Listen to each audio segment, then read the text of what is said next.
Good evening, ladies and gentlemen. Welcome to another beer review, number 27. Can you believe how many we've done in almost a month worth of reviewing? I know I'm really going through the beers, aren't I?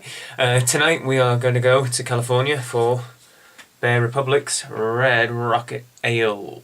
I can't lie, Bear Republic drew me attention to it. You know, bears. You've got to try some beers that have got bears on them if you're doing beer reviews.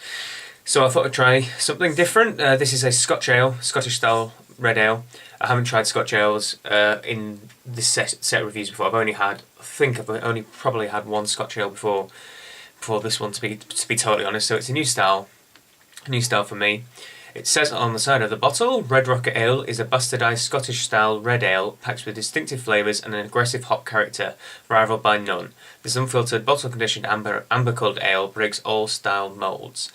So it should be something quite interesting. It says bottle-conditioned, and lo and behold, yeah, there's quite a lot of sediment floating around at the bottom of the bottle.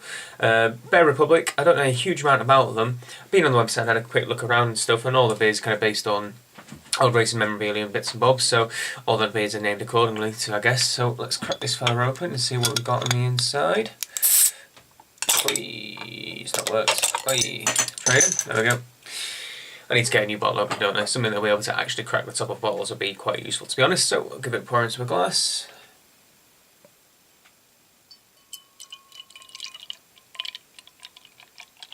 And I'm a bit close, aren't I? Whoops! I've got a light right in the way between me and the camera, which probably didn't help. So I'll give it a bit of a vigorous pour to get a head on at the end. And as you can see, that's a wonderful and dark coloured ale. It's not totally dark, not totally solid in colour. It's quite deep, dark, ambery red. And in fact, if I shine this light through it, can you see there's a bit of it's got quite a bit of red coming through it. It's this lovely dark red colour, really dark crimson coloured ale, which kind of goes in with Scotch ales. They tend to be quite dark in colour, dark in strength, dark in flavour. So it's lovely. It's got a nice solid bit of head on it, just a one finger head. Very thick bubbles in there. They're not going away. The head's not going away anytime soon at all. And it's slightly off white, kind of creamy. Wouldn't call it tan yet. So I'll shove my nose in. Let's get a whiff of the aromas. Just gonna shake a bit. Oh wow! There's a really full on and strong hop profile to that. Really lovely. It smells so juicy. It smells like strawberry jam. It smells like berries. Really thick, juicy berry flavour coming through. And a nice little malty sort of sweetness. Spicy sweetness coming through underneath it as well. It really does smell like strawberry jam, and that's lovely. It's a new aroma to me, that's for sure. And there's a little bit of kind of bitter flavour coming through the end. So it's nice and sticky, sweet. Malty smell, a nice bit of spice coming through as well, and kind of berry flavoured hop profile going on. So without further ado, cheers guys, let's give it a taste.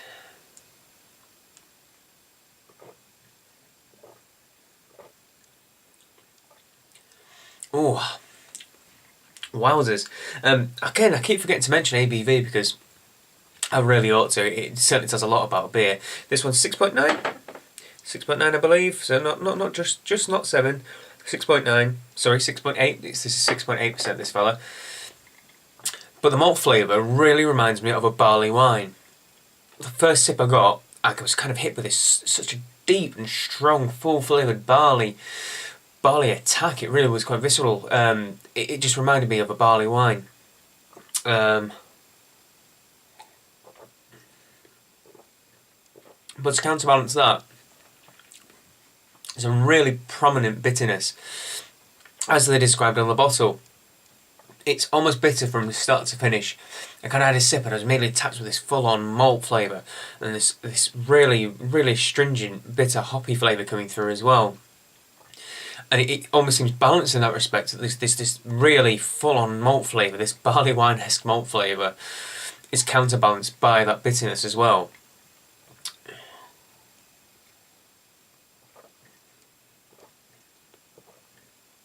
It's wonderful and sweet as well, and that almost kind of balances out too. So it's really bitter, counterbalanced with it being really sweet, counterbalanced with it being really malty, and a kind of a yeasty flavour, kind of yeasty floral note coming through as well towards the end of it. The hoppy berry kind of flavour is present too, but a bit later on, the kind of you get this onrush of malt, and obviously as that backs away, the hop flavours come through quite a bit more. But that's really it's a really surprising drink. I thought when I was going to try a Scotch ale, other Scotch ales I've tried haven't had as full on flavour as this. They've been ever so slightly more subdued, I suppose. But this one really it isn't pulling any punches at all. It's kind of like just go, wham, there you go. Enjoy it. You want it something strong, you want it something full of flavour, well, here's all the flavours in one nanosecond burst.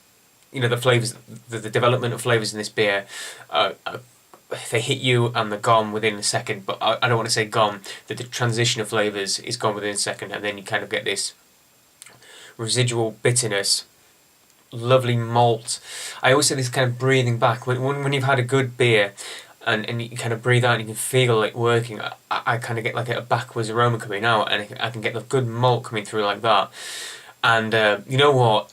The alcohol presence in this is really it's my belly is so warm. I've had 2-3 good swigs of it, and my belly's warmed up a treat. So the alcohol really plays a big part in it as well, which is probably where the sweetness comes from. It's absolutely delicious. It really is. It's it's an exceptional beer, and I'm thoroughly enjoying it, and I'm definitely going to go back and get this time and time again. It's lovely. What haven't I done? I haven't done mouthfeel. I'll have another swig for that.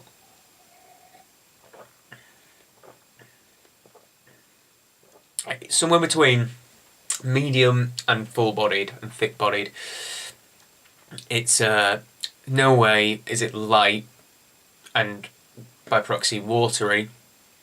It's got a nice full mouth flavour, almost chunky but not as viscous, not as full on as as much high percentage beers, like as in a full 11% barley wine or an imperial stout around the same percentage, or anything kind of 10 plus. Not as thick as them, and they are very difficult to drink in that respect, as you have to kind of sip back and sip them.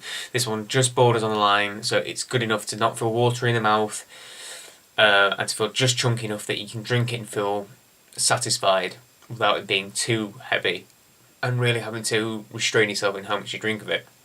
So it's a good quenchy kind of chuggy beer as well. Having said that, I wouldn't even attempt to session this. That alcohol, it really, really does warm the cockles in my belly, and that's lovely as well. So you know, I have the pleasure of trying some really, really good beers.